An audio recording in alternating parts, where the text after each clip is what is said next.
Hello Duper community, this is Kaladin, and I am bringing you a replay of one of the casual matches today in hopes to kind of shed some light on how this game is played out in the the upper echelon of the matchmaking. So I mean, casual mode, you're staking sparks, and in the ranked mode, of course, you're using Ethereum. So a lot of this can feel a little bit daunting if you're not quite sure how to play the game, and that's what I'm hoping to accomplish here. Is we're going to get a little bit into this game, we're going to see how it plays out, and we're going to kind of show my mindset and as well as maybe a couple other people's mindsets here of how these games develop, how the late game looks, and maybe some tactics and strategies for later on. These first couple turns, they tend to be pretty slow, so what we're going to do while the game builds up is we're just going to go over some of the basics of the game board while these tiles unfold here. So red player will always be in the middle. This player is known as the dealer. And to obtain this position here, you will have to bid the most in the bidding lobby. So the bidding in the lobby takes place right before the loading screen happens, and you're going to have to click confirm on that. That's something that a couple people are forgetting. If you're going to bid higher, click confirm to submit your bid there. So for casual, you're bidding sparks, and for ranked, you are bidding Ethereum, of course. And those bids go into the end game pot, and it's not winner take all. We can spread that out evenly. You can walk away with a lot of it, but not always the case. So the first question would be, why do we want to bid for a position that's in the middle and very exposed? And good question. But as you can see, red has taken 2 tiles here on round 1. And that is because he starts off with an extra attack point, which you'll see down here in the bottom right next to your gold. We have looks like kind of a mortar shell now. And it will either be full or half full, and that's telling you how many attack points you have, and that's how many attack actions you can do per turn. And that's not to be confused with stamina, which we'll touch on later. But being able to move twice in the first turn is pretty huge for a player. You've got 2 tiles. If you take a level 3, you can actually take another one as well if you play it correctly, because red also starts with 5 gold, and that will get you a guaranteed kill with your starting 5 troops on a level 3 tile. Now, you don't always want to do that, but you can get the 4 gold bonus from this level 3 tile and then plop some more troops down and then take another one of these tiles. So sometimes you'll see a red player save their AP on round 1. I sometimes will, but usually I go for a level 3 to get that extra gold income. You see, a level 3 tile will get you 1 gold per round, as well as the rewards you get for killing it, which are pretty nice early on. A little bit risky to do, but for red, it's very manageable. Now these next few rounds are going to be slow. We're going to try to reach out to other people, start chatting. You'll see me, I am orange down here. And what I've done is I've taken a level 1 tile. I tend to do this a lot because the level 1 tile, yeah, you can get only 1 gold from it, but you can also get 2 or 3. It's random, so it's a little bit of gambling because it could pay off, it might not. The worst you do is break even, and you just move along with your day. But it only costs 1 troop to take one of these tiles. Now you can get the guaranteed 3 gold from a level 2 tile, but that's going to take 3 damage. It's going to take 3 troops to get that tile instead of just 1 for this one.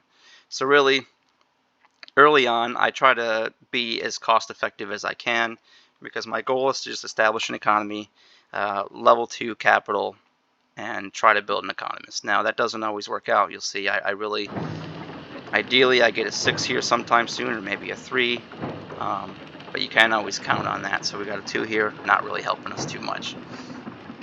Red, however, got himself an economist. He's looking pretty good. And now I'm going to work my way just around the edge here. I'm not strong enough, or I'm not willing to invest enough money yet into taking one of these. Now, it might be a 6 HP level 3, which would be great, but it's a gamble you take. You know, you could lose, and you could always come back next turn and kill the remaining damage. But again, it's a big early investment for someone who's not in the middle, in my opinion.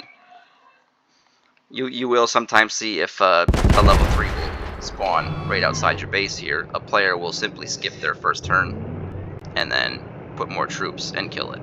And of course, you come out with an extra AP that way, a little bit extra gold, and it's definitely a viable strategy. Moving along here, again, we're a little bit slow. I might hit the 2x on a few of these, but again, We're reaching the end of round 2. Only one person is starting to build a building, and we have no meaningful connections yet. Now, to be able to trade with somebody, you have to be connecting tiles with them. So as you see here, it's really only around round 3 or 4 where this is going to start happening. And that's when relationships start being built, or not. You see the way I've pushed here, I actually moved in towards red. But when I'm interacting with red, I tend to try to let them make the first move, because red starts with a few more gems than the outside players. So I want him to give me one of his. I have no reason right now to really care about receiving his or giving him mine. I want to give mine to somebody that I know will probably help me. In red right now, not so sure. And of course, he's parked an economist right next to me, so I feel like I have a little bit of leverage. And if he wants to maybe keep that, maybe he should reach out. So I'm gonna let that sit, let it boil a little bit. And we're seeing pretty standard moves. Everyone's reaching out. They want to protect the borders of their capital here, and we'll see. Green has a tank in their capital. You can purchase one of these with a pair. I could purchase one right now, but I'm holding on to these for potential maybe economic conference later on, which we'll also touch on. But tanks are very useful because they are 3 attack power each, and they will support an adjacent tile that's attacking. So if this troop here were to attack this level 2 tile, they'd have that 3 strength as well.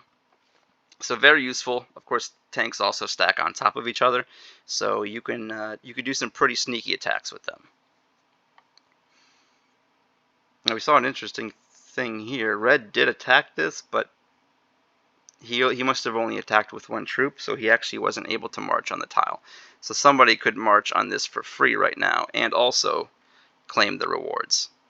Now we're in round 3. I'm feeling pretty good because I just put all of my gold into upgrading my capital level 2.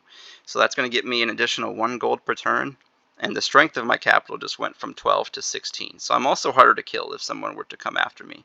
And in the early game, it's really not often unless you're seeing a physics teacher type play, but you're fairly safe. It's going to take him, if red wanted to kill me, it's going to take him 2 turns, 2 action points. I'm making gold that whole time. It's not going to be an easy kill.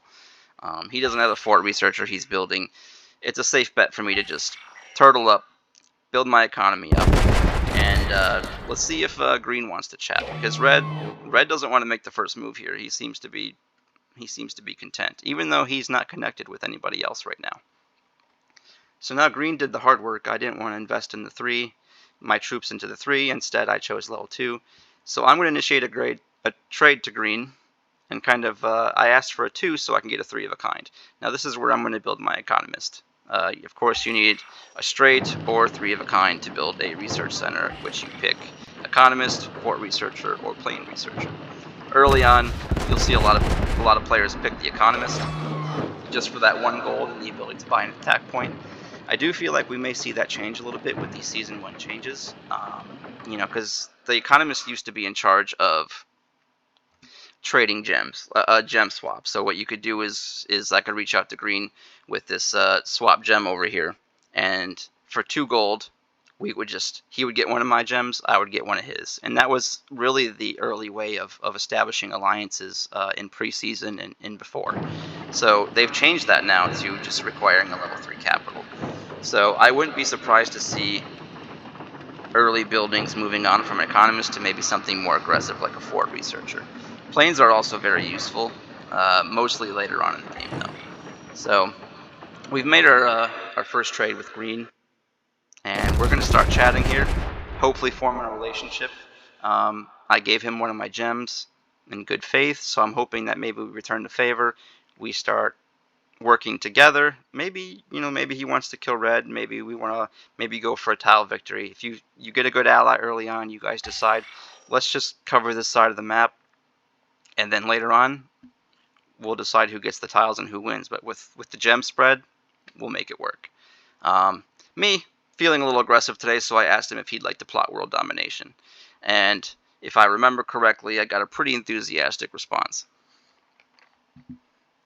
think we'll start speeding up just a little bit here. So now we see red expanding his empire a little bit. Now he's attached to purple as well. Now me and red are still the only level 2 capitals here in round 4, so I'm feeling pretty good about my economy. And do we see green? Green does want world domination. So we're going to try to work together a little bit and see what we can do. In the meantime, of course, I spent a majority of my gold upgrading my capital. So what I want to do is put a troop here so that green cannot backstab me. Well, we're not actually friends yet, so he could have just walked on that for free and taken that. So I want to keep a troop here so it's not for free, and also just shore up my borders while I reestablish my economy. Now, because I was broke earlier from upgrading my capital, I did save an attack point, so you'll see that even though I just attacked this tile, I have half of my artillery shell or attack point left. So that's something I'm holding on to for later, unless I really feel the need to take 2 tiles in one turn. Now I'm preparing for my economic conference, which is one of the strong suits now of the Economist, and we're seeing also a trade coming in from green, so now I'm going to get one of his gems as well. So we're getting off to a good start here as far as a friendship goes. But back to the conference. So with a pair, so I hid these so that no one would try to trade for them, because I'm going to use them for an economic conference here. And what that does is it gives you 5 gold. Doesn't sound like a lot, but it can be when you're trying to push either troops or you're trying to rush for maybe a level 3 capital. So your first conference will cost you a pair, and the second one will cost you a flush. So you'll just need three of the same suit for that. Now, I can't do it just yet because this is still under construction. And I also know that we're approaching the end of round 4, and I currently hold the top combo for the raise. So not only am I going to get a tank here, I'm going to get the opportunity to raise by contributing more sparks, but I will also get myself 3 more gems. That's completely optional. You can decline that. But the free tank is nice. And then after, a 3 of a kind is a very hard combo to beat. And now after this combo expires, I will see a new combo set will generate. And that's when I'm going to use my 2 kings to hopefully secure that one as well. You need a couple aces or a really good 3 of a kind to knock out my 2 kings. So I'm trying to just stack freebies off of these combo rewards, and also if I'm feeling good about it, we can put some more sparks in, get some more gems, and up the pot a little bit. We're still establishing a relationship with green, trying to find out if he has any other friends, and here is where we won the card combo. It'll show you how you won, and you can decide if you want to spend some sparks or ETH in a ranked game to get additional gems. And I believe at this point I chose no because I wasn't sure how this game was going to go. We're really early and I'm kind of feeling boxed in, but we'll play it safe for now. Now, I got a free tank for winning that combo, and now I just dropped my 2 kings into my conference, and now I already own the next top combo for round 7. So assuming nobody else beats me, which it can happen. It often happens, but I might get another free tank. So, you see, now we are talking with green some more, ask him if he has any friends. He says he's friends with blue, and he wants to kill red. And that, honestly, at that time was also my next question, because I don't like the way red's moving, and also this economist has been so tempting this whole time. So, as you can see, green enthusiastically wants to kill red. But it's a little bit early for me, especially with my economy, and I'm getting close. I'm getting close to a level 3 capital, which would be, it would do great things for my economy. But I also have 2 attack points, so I don't want to waste. So what I'm going to do is I'm going to tell him, hey, just give me some time. I'm going to drop another tank, and then I'm going to drop some troops to take this. I'm going to get 4 gold back, and I'm also going to get an extra 1 gold per turn. So my economy is going to continue to grow, and then we'll still be able to get our level 3 capital probably in the next 2 turns. Now, some strategies lately aren't involving rushing a level 3 capital, and that's great because we're seeing a lot of deviation from what used to be meta. You can definitely focus military early on and give somebody a lot of trouble. But for me, I like to kind of shore up my defenses in this game right now, at least, because I'm not getting any chatter from red. Green seems like a friend. That will scare you when that happens. But see, now he's pushing you. He's kind of putting his money where his mouth is. He's heavily invested in these 2 level 3 tiles. I mean, he's got 3, so he's military a little bit weak, but he's moving in a little bit. Now I'm going to see him here, or you're going to see me tell him, you know, please put a troop here, because if not, when red's turn rolls around, he's just going to roll out here for free and get a free level 3 tile, which you don't want to give up. Under no circumstances would you want to give somebody a level 3 for free, unless of course it meant that you were going to die. So we got that shored up. He is posturing heavily. I mean, if you see this kind of combination early on, you should be a little bit worried. Like, okay, this guy likely wants to kill me, because he's got his troops here at a capital border, and he's got his tanks behind it to support should he attack. I don't think he has those troops right now, because he's killed so many level 3s. It's a very heavy investment, and he's also level 2, so he has put money into his capital as well. So really, this is probably only a couple troops here if you do the math, and likely only 1 tank. But he's kind of visually showing what his intentions are at the moment. And we're in round 5, so that is where you'll see a lot of people start growing into their level 2 capitals, no matter which style they play. And purple lagging a little bit behind here, but he's kind of got nowhere to go. He's going to have to circle around, or he's going to have to invest in the level 3 tile. I think we're kind of slowing down a little bit. We might see good. We see an economist coming out of purple as well. Yep, that's everybody but green now has an economist. We're going to fast forward a little bit. Purple is still doing some work. I feel like it's a bit of a newer player, because he's kind of wasting troop stamina. He summoned troops in his capital, and then he moved them out to here, which means they can no longer move for the rest of that turn. So he should have just summoned them here. If his intention was to either attack or move them, he could have just done that. Again, we don't really know, but keep in mind that troops, or infantry we can call them, will only ever move 1 space per turn, even if it's attacking. So if, you know, a good example of this is if red attacks here, he can't just turn and attack again. Even if he has the attack point, he can't do it. His infantry's out of stamina. And we'll see a few good examples later on of ways to get around that.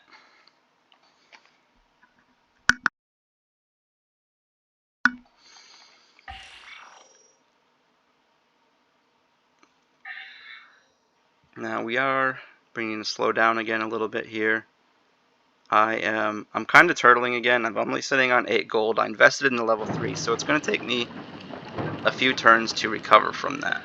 And what I still want, I don't feel like I'm in a lot of danger right now, so I'm not worried about putting a lot of troops out.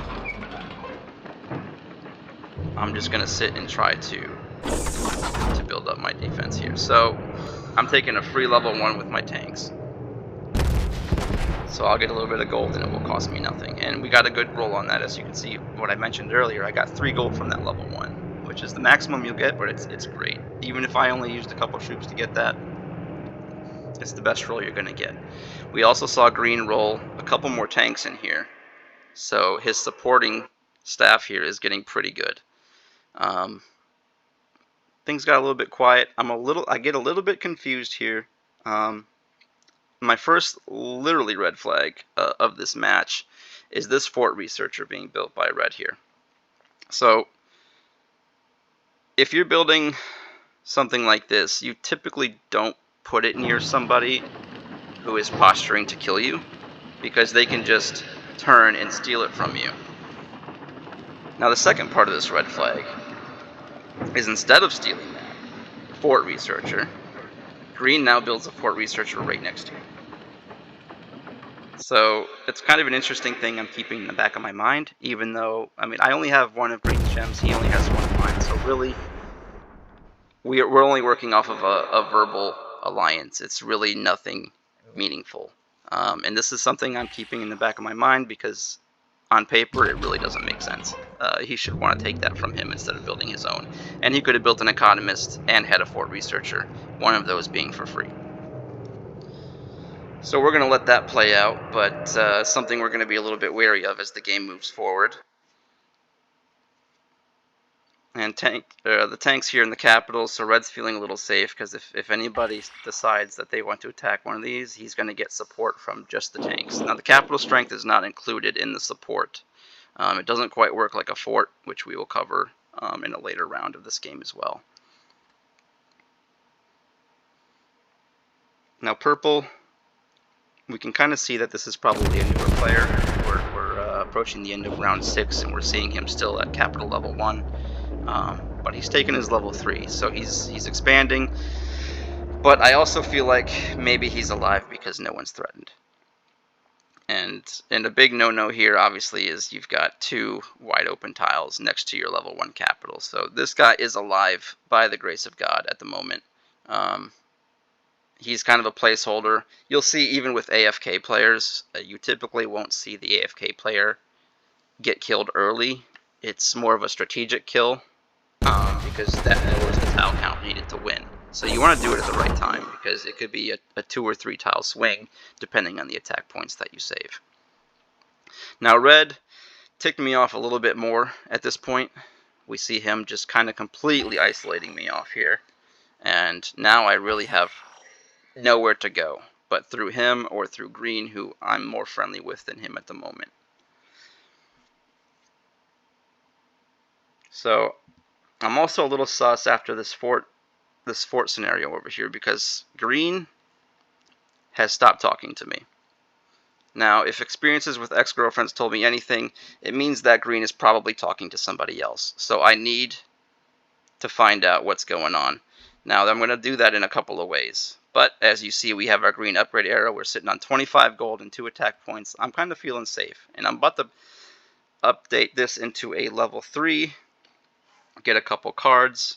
I think I'm hoping for a club here so I can run another conference. Looks like I got it, but I don't recall if I've already done the first or second. I haven't, but I traded away the club. I think I did that by accident, or I got the 2 kings because I wanted another tank because I kind of felt something was coming with this whole setup. Is what it was. Of course, the conference was worth 5 gold, which of course translated into troops is actually 5 combat power rather than a tank, which is just 3. But I think I wanted the ability to defend from both sides with a good amount of power. I could move these 2 tanks here and I could have 9 support going either direction.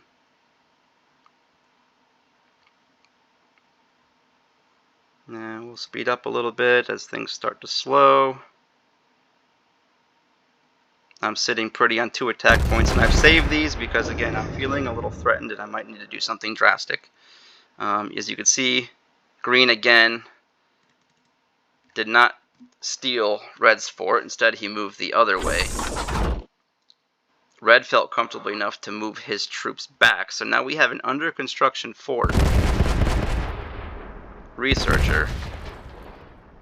2 of them actually right next to each other. He could have walked onto this. Red could have stole this. Green could have stole that. And they did not. So now my sus is kind of coming back. Now's the time to kind of get a little bit worried and start planning for the future. Because now it seems that I am now completely isolated by these 2 guys who are definitely friends. And that could partially be, it could be a little bit my fault. I might have been too stingy with gems. I didn't trade green. I've only traded away 1 gem to green, so really, it may be a little bit of a lack of diplomacy on my end. We went more off of the verbal, hey, let's kill everybody, and not the, let's put our money where our mouth is. So, now right here, kind of like a good faith, I'm like, oh, you know what, I haven't done enough diplomacy. I wonder if I can buy him back. So I do a gem swap. Now that I'm level 3, I can do that gem swap. He accepts it. So I paid him 2 gold. I gave him 1 of my gems. He received 1 of mine. So we're both sitting at 2 now. I'm hoping maybe he feels a little bit better about the situation. Maybe he'll think twice. But there's a little bit of strategy involved too, because you get extra defense points against somebody who is holding your gems. Now, let's see where we're at. We're at Purple's turn. Again, Purple not doing a whole lot. He's learning the game. Maybe he'll be watching this video, but he's vibing over there. I like Purple. He's building buildings. He's capturing things. And we see another tank roll here, and it's like, oh man. But what's fun and duper is, you see, we're catching on to this. You're catching on to it along with me. But we can still play dumb. We're gonna play along with it. We're gonna tell Green all kinds of things like, hey, this is what we're gonna do, and we'll see how he reacts. We'll see how the game reacts, and then that's where we'll find out if our gem really did anything. Did we buy allegiance, or are we potentially gonna die? And I'm gonna 2x this. All right, we're on to the next turn, and you'll see here. Now I'm asking, because his fort researcher is done. So now I'm asking him, hey, next turn, are you going to go for it with red? Because your fort's done. He could pop a fort here.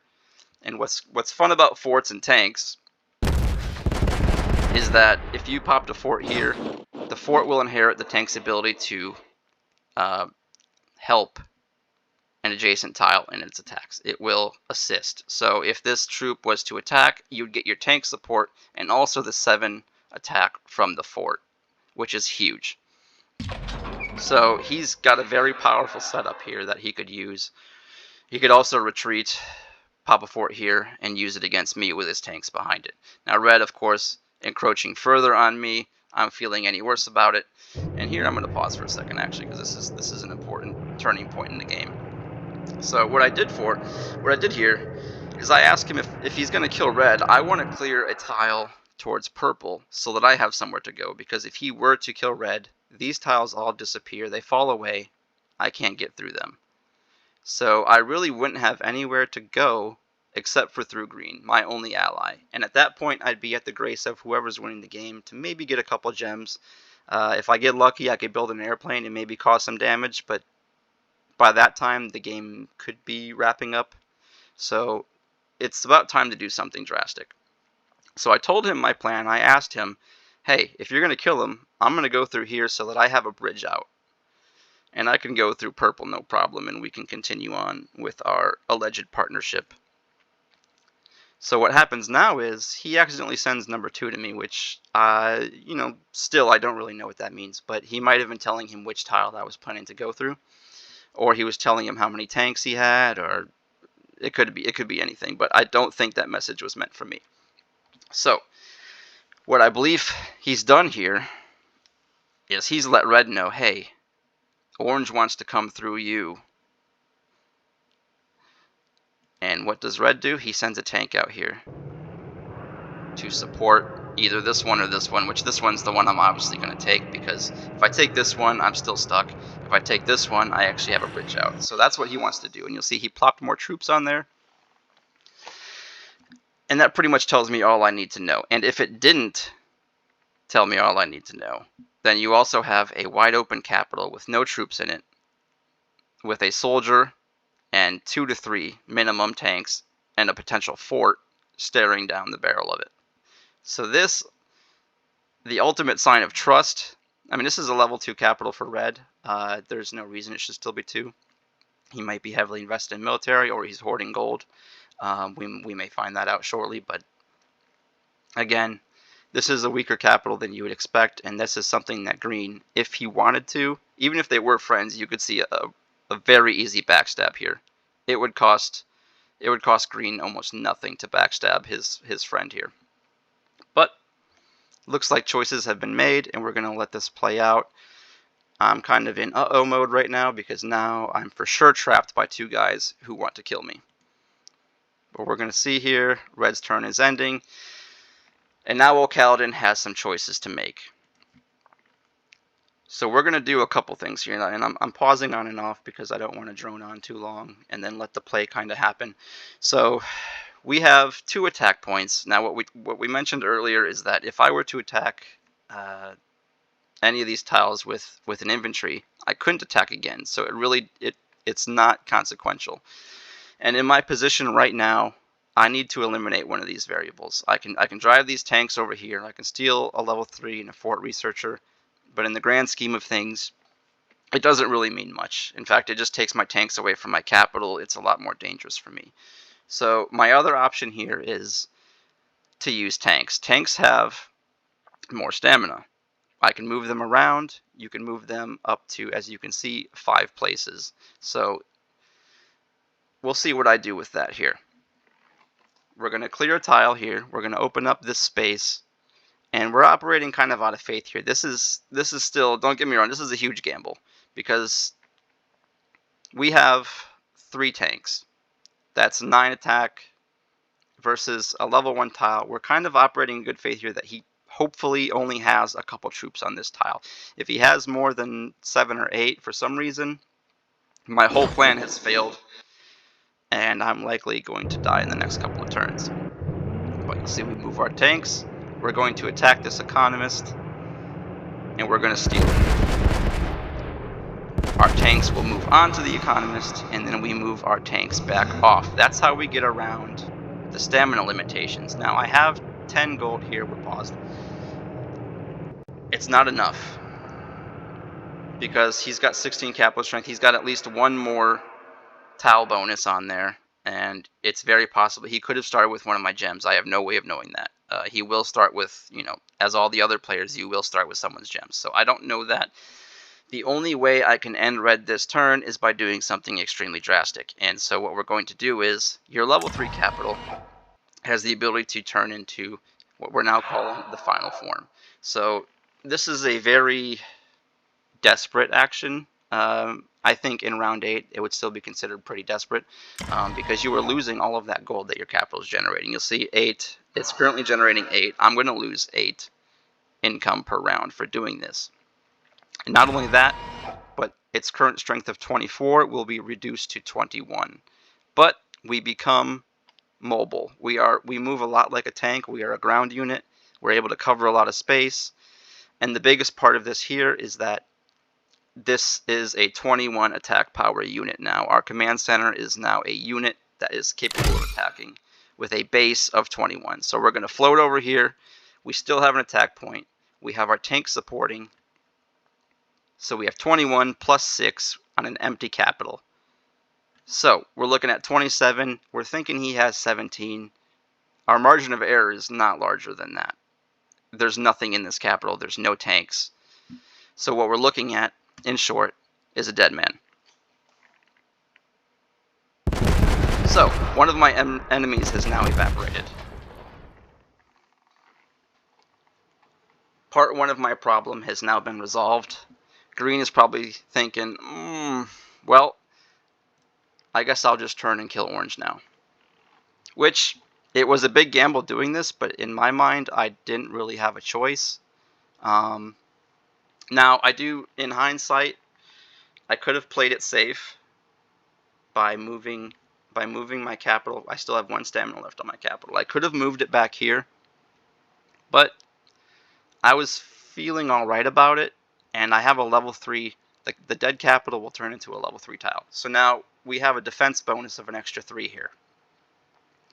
And now we'll unpause, and we're going to move our tanks to support again. So now blue is interested in us, by the way, because that was kind of funny. And we have 2 tanks, so that's 6 supporting our capital, so that's 27. And we also have 3 here, so we're up to 30. Now, we also have gem bonuses involved. He has some of mine, I have some of his, and we're going to see that calculated out here, because he's going to do the right thing. He can put the fort in either of these locations, because he's directly attacking with it. So he's going to put the fort down. He's got that extra 7 damage. His tanks are supporting. He dropped what troops he has. And look, he had 28. We've got 4 gem buff because I'm holding 4 of his. And we're actually buffed up to 35. And he's got a couple of my gems, so he got buffed up a little bit to 28. But it's not enough. And this man's army is now evaporated. So not only did we kill red, but green is completely decimated, and that was a misclip on a gem swap for me, actually. Because I was hoping to maybe do that and get another gem bonus. I thought maybe he had more troops than that. I was trying to secure it. But now we're going to do a little taunting. And again, I'm going to talk to blue because blue has a very good shot at winning here also. Because, again, you see, now we're close to tile count. He could kill purple, which would reduce the overall tile count needed. And he's got a couple level 1s. So now, blue's initiating a trade, which I'm fine with because if blue does win, I at least want a couple of gems to cover my losses, or at least maybe come out a little bit on top. But in this scenario, I really barely would come out on top, where I'd break even or even less. So really my eyes are on a bigger prize right now, but I do want to try to cover that. This is a misclick. I didn't mean to try to buy an attack point from him right off the bat. Of course, he's going to reject that. Why would he not? We're going to have some introductory talks. But this is where a little bit of a gamble comes in, and we're going to get a little bit closer. Because so purple's been hanging out. We know purple's just been chilling. They've been vibing. And I know they have attack points because they've been stuck. They've been stuck for multiple turns. So what I want to do is buy an attack point from them so that my next turn I regenerate another one. I have 2. So that way I can cover 2 spaces, bringing my overall tile count to 10. That way, if blue decides they want to kill purple and lower the tile count, they would get that tile, and then the tile count would lower, so we'd both have 10, but the game would continue. And my turn would come before theirs, and ideally I would just take 1 more additional tile and win the game. So this was kind of just a Hail Mary, because green's certainly not going to sell me an AP. He likely doesn't have it. And blue wants to win, so they're not going to. So purple still exists. Why not throw that trade out there and see what he does? He might say, hey, that's a cool button, and he clicks it. Either way, works for us.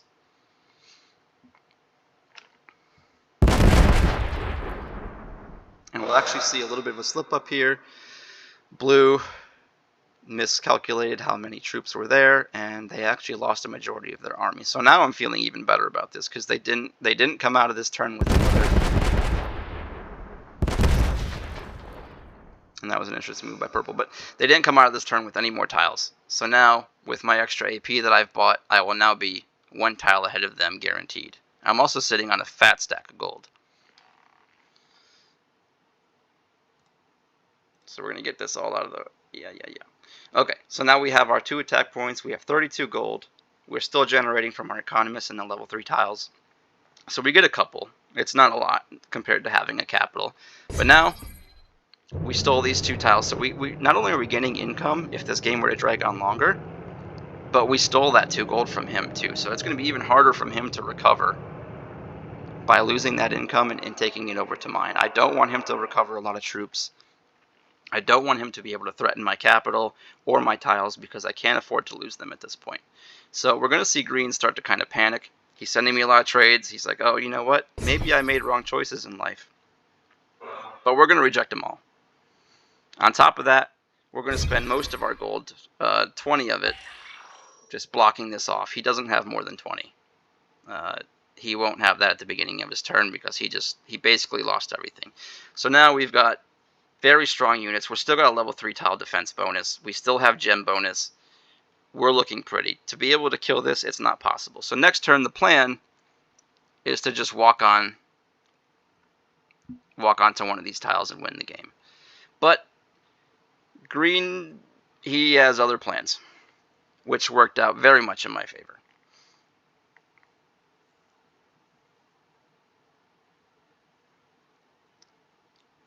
It's an all-time Hail Mary coming from green. Under no circumstances would this attack ever have succeeded. But I am very grateful because by doing this, this still counts as his capital. So by attacking me with this, he gave me all my gems back that I'd given him.